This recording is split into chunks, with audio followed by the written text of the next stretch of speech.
Episode की शुरुआत में सियोइडो जब मिंजे को रैंप वॉक के प्रैक्टिस करते हुए देखता है, उसके लिए एक बहुत अच्छा ड्रेस डिजाइन करता है और उसे तैयार करके उसे देने के लिए जाता है। लेकिन डर के मारे वो वहाँ पे छुप जाता है। तभी वो मिंजे ही और तैजुन को एक साथ देखता है, जो देख के उसे बहुत बुरा लगता है और उसे लगता है कि शायद मिंजे की जोड़ी उसके साथ नहीं है, इसलिए वो अपना एक तरफा प्यार लेके वहाँ से चला जाता है। ये सब सुनते हुए येरिन बहुत ज्यादा इमोशनल हो जाती है और उसे किस करती है और कहती है कि मैं ही मिंजे ही हूँ।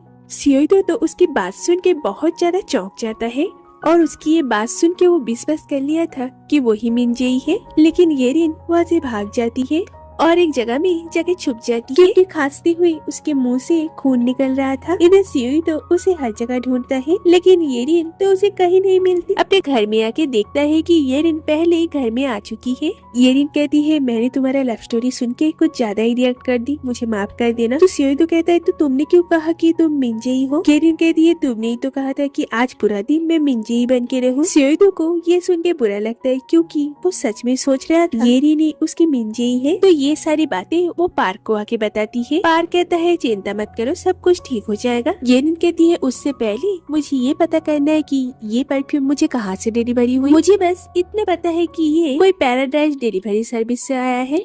ये सुन के पार्क कहता है, क्या ये तो वही डिलीवरी ट्रक का नाम है जो सियोइडो को कैंप तक छोड़ने गया था? येरिन कहती है, हाँ मुझे भी पता है। पार्क कहता है, मैं अपने सोर्सेस के मदद से उस डिलीवरी कंपनी का पता निकालता हूँ। इधर सियोइडो के मम्मी एक तांत्रिक बाबा से कुछ कागज लेके आई है। उसके हिसाब से सियोइडो के पूरे घर में भूतों का साया है और उसके ऊपर भी है, इसलिए वो कहती है इस कागज को घर के हर कोने में रख दो और एक कागज अपने साथ में भी रखो। सियोइडो कहता है, ये आप क्या बकवास कर रहे हैं? मम्मी कहती है, अरे सच में तुम्हारे घर में भूतों का साया है, इसलिए तो मिनसुक आजकल तुम्हारे घर में नहीं जाता। तभी सियोइडो देखता है उसकी मम्मी पोल का डॉट वाला कपड़ा पहन के आई और उस चीज में उसे फोबिया होने के कारण उसे वहाँ पे बहुत सारे डॉट दिखते हैं और वो बहुत ज्यादा डर जाता है और अपनी मम्मी पर बहुत ज्यादा चिल्लाने लगता है। लेकिन तभी वो नोटिस करता है कि उसे बस पोल का डॉट ही दिख रहा है, बाकी सारे डॉट अपने आप गायब हो रहा है।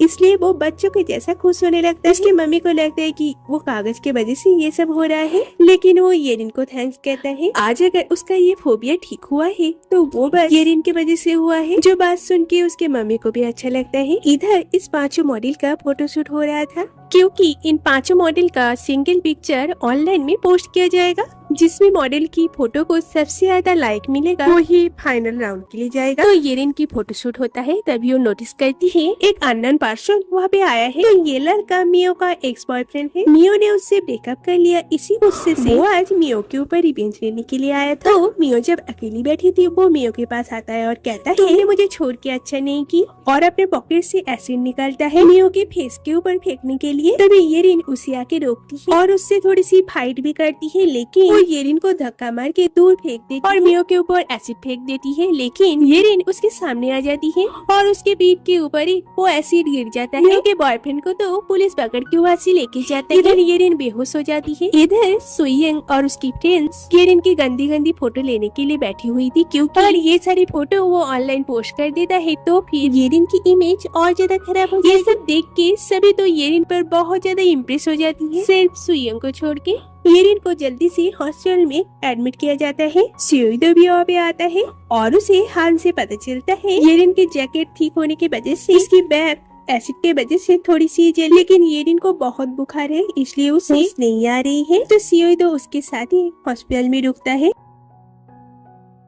इधर ये न्यूज आग की तरह फैल जाती है कि येरिन कितनी अच्छी लड़की है। उसने अपने जान को जोखिम में डाल के एक लड़की को बचाई और इससे उसके हेटर्स भी उसके फैन बन गए। तो ये न्यूज जब तैजुन को पता चलता है, वो येरिन को एक वॉइस मैसेज भेजता है जिसमें वो कहता है, कुछ भी करो पर याद रखना तुम बस मेरे हो। और ये सारी बातें जिन क्यों सुन लेती है और अपने पापा पर बहुत ज्यादा गुस्सा करती है। नेक्स्ट डे येरिन ठीक हो जाती है। तो सियोइडो पहले उसके लिए जो ड्रेस बनाया था वो आज उसे देने के लिए आता है और उसके बाल भी बांध देता है, जिससे येरिन को बहुत अच्छा लगता है। तो येरिन उस ड्रेस को पहन के आती है जिसमें वो बहुत खूबसूरत लग रही थी। तो सियोइडो कहता है, तुम इसी ड्रेस में मुझे एक बार रैंप वॉक करके दिखाओ। तो येरिन रैंप वॉक करती है, तभी सियोइडो उसे पीछे से पकड़ लेता है और कहता है, प्लीज मुझे छोड़ के मत जाओ। फैशन वीक खत्म होने के बाद भी प्लीज मेरे साथ रहो। मुझे पता है कि मेरे अंदर बहुत खामियां हैं, फिर भी मैं तुमसे प्यार करता हूँ। मुझे पता है तुम्हारी जिंदगी में बहुत सारे दर्द है, लेकिन मैं उसे अपना बनाने के लिए तैयार हूँ। अभी बोलने की कोई जरूरत नहीं, थोड़ा टाइम निकाल के इस बारे में जरूर सोचो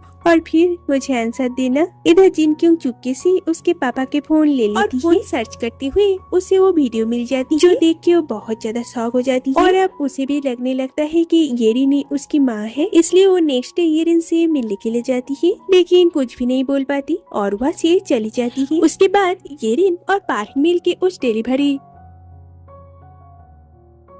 कंपनी के बारे में जानने जाता है, जिसमें उन्हें पता चलता है कि वो कंपनी तो बहुत साल पहले बंद हो गई है। येरिन कहती है ऐसा कैसे हो सकता है, कुछ ही दिन पहले तो पैराडाइज डिलीवरी सर्विस से एक पार्सल मिली थी और डिलीवरी अंकल उसी कंपनी का यूनिफॉर्म भी पहने हुए थे। लेकिन ऑफिसर कहता है ऐसा तो कभी नहीं हो सकता। तभी पार्क कहता है हमें उस कंपनी का एड्रेस दीजिए, हम खुद ढूंढ लेंगे। तो वहाँ से उन लोगों को उस डिलीवरी अंकल का एड्रेस पता चल जाता है। तो ये दोनों उनके घर जाती है और उनको देख के येरिन को पुरानी सारी बातें याद आ जाती है और उन्हें देख के येरिन बहुत खुश होती। फिर वो उन्हें पूछते हैं क्या आपको याद है कुछ महीने पहले आपने मुझे एक पार्सल डिलीवरी की थी, वो भी रस्सी में चढ़ के। अंकल कहता है हाँ मुझे याद है। ये सुन के ये दोनों तो बहुत खुश होते हैं। तभी उनकी वाइफ वहाँ पे आती है और कहती है तुम लोग ये सब क्या बकवास कर रहे हो, पिछले 10 साल से अल्जाइमर की वजह से ये हॉस्पिटल में थे, इन्हें तो कुछ भी याद नहीं और तुम कहते हो कि ये रस्सी में चढ़ के तुम्हें पार्सल पहुँचाया है और 20 साल पहले तो इनकी कंपनी बैंकक्रप्ट हो गई। ये सब सुन के येरिन को बहुत बुरी लगती है। बाहर आके पार्क कहता है यही हमारी लास्ट उम्मीद था, पर वो भी खत्म हो गया, सब कुछ मेरी वजह से हुआ है। अगर मैं उस परफ्यूम को नहीं गिराता तो आज तुम्हारी जिंदगी थोड़ी और लंबी होती। येरिन कहती है अपने आप को दोस्त देना बंद करो, तुमने मेरे लिए बहुत कुछ किया है, एक दिन न एक दिन तो मुझे मरना ही था, इसलिए ये सब मत सोचो। उसके बाद वो घर आती है जहाँ पे सियोइदो उसके लिए टेबल सजा के बैठा हुआ था। वो कहता है आज मैंने अपने हाथों से तुम्हारे लिए खाना बनाया है। येरिन कहती है तुम तो सब कुछ अपने से ही कर पा रहे हो, अब मेरी क्या जरूरत। सियोइदो कहता है ये सब तुम क्या कह रहे हो, मैंने जो तुमसे पूछा था क्या उसके बारे में तुमने सोचा, और मैंने बहुत सोचा, मुझे लगता है मैं बहुत सेल्फिश बन रहा हूँ क्योंकि मैं तुम्हें अपने पास रखना चाहता हूँ। मुझे पता है कि तुम चाहती हो तुम न्यूयॉर्क अपने फैमिली से मिलने के लिए जाओ और वहाँ पे ही काम करो, तो कोई बात नहीं, तो मैं भी तुम्हारे साथ वहाँ पे ही रहूंगा। मैंने पहले ही सोचा था कि मैं वहाँ पे अपना ब्रांड लॉन्च करूँ और इससे हम दोनों एक साथ रह सकते हैं। येरिन कहती है पर मैं अपने फ्यूचर में तुम्हारे साथ नहीं रहना चाहती, मेरे फ्यूचर प्लान में तुम कहीं पे भी नहीं हो, मैं तुमसे प्यार नहीं करती। सियोइदो कहता है तुम झूठ बोल रही। येरिन कहती है मैं क्यों झूठ बोलूं। सियोइदो कहता है तो भी तुम मेरे इतने करीब क्यों आए। येरिन कहती है तुम्हें पता है ना मैं बस सक्सेस चाहती हूँ, इसलिए मैंने तुम्हारा इस्तेमाल की। सियोइदो ये सुन के वहाँ से चला जाता है। येरिन ये सब इसलिए कर रही थी क्योंकि उसे पता है बहुत जल्द मरने वाली है।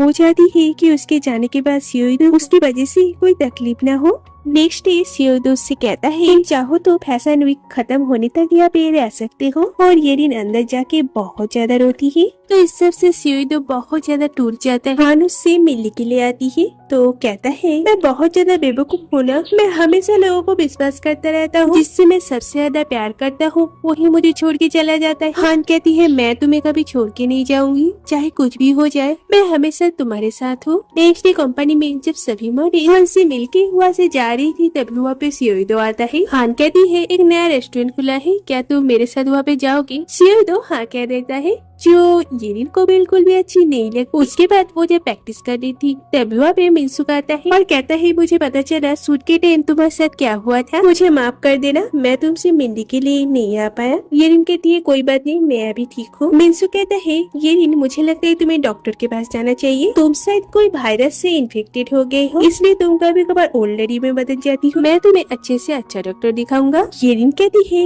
ये सब तुम क्या कह रहे हो, मुझे लगता है तुम्हें कोई गलतफहमी हो गई है, और हाँ मैं तुम्हारा फैन क्लब छोड़ चुकी हूँ, बस तुम्हारे फैन बनने की वजह से मैंने बहुत सारी परेशानी झेली है, अब मैं बस अपनी लाइफ अच्छे से जीना चाहती हूँ, आइंदा मुझसे मिलने आने की कोई जरूरत नहीं। उसके बाद वो लॉकर रूम में चली जाती है। तभी वहाँ पे तैजून आता है और उसे बेहोश करके वहाँ से लेके जाता है। तैजून को येरिन को लेके जाती हुई जिनक्यूंग और सुयंग देख लेती है, तो दोनों भी तैजून के गाड़ी का पीछा करने लगता है। तो जिनक्यूंग ये सारी बातें सियोइदो को बता देता है। सियोइदो हान के साथ वो रेस्टोरेंट में आया था, तो उसे वहाँ पे अकेला छोड़ के चला जाता है। सियोइदो ये सारी बातें पार को भी बता देता है। तैजुन येरिन को अपने ऑफिस में लेके आता है। ये दोनों लड़कियां भी वहाँ पे पहुँच जाती है, लेकिन ऑफिस का दरवाजा अंदर से लॉक था। ये दोनों बहुत कोशिश करता है लेकिन नहीं खुलता। तभी वहाँ पे सियोइदो आता है और सियोइदो उससे पूछता है कि वो दोनों यही पे है। तो जिनक्यूंग हाँ कहती है। तो सियोइदो एक चेयर से उस दरवाजे को तोड़ के अंदर जाता है और कहता है तुम दोनों यहीं पे रुको। सुयंग अंदर जाने की कोशिश करती है लेकिन जिनक्यूंग उसे रोकती है। इधर तैजुन येरिन के करीब जाने की कोशिश करता है। तभी वहाँ पे सियोइदो आता है और उसे बहुत मारता है। उसी टाइम पार्क वहाँ पे पहुँच जाता है और कहता है तुम येरिन को यहाँ से लेके जाओ, मैं इसे देखता। और वो येरिन को वहाँ से लेके जाता है।